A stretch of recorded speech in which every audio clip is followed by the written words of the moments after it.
ใบประกาศใบประกาศมันแมนเจียพิมพ์ออกมาย้ายมีความหมายพอเพียงว่าเคยเหียนหู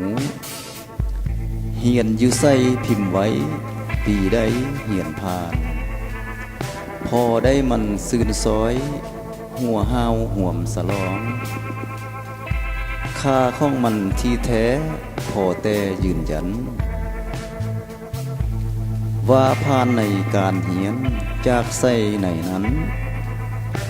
มีวิชาสูงสันเหียนมามันบอกเฮาสิไปซอกซื้อตามหานบ่มีแต่ว่าใบแบบนี้ไผหากเพิงแผงแล้วนั่งแยงนอนแยงเบิ่งได้ดูลา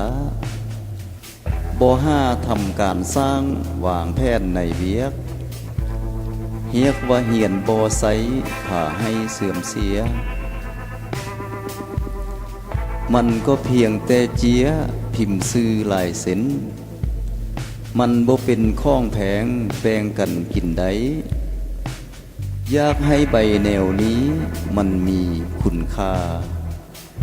สิ่งเหียนมาแม่นต้องลองใส่งานเบิ่งเน้อ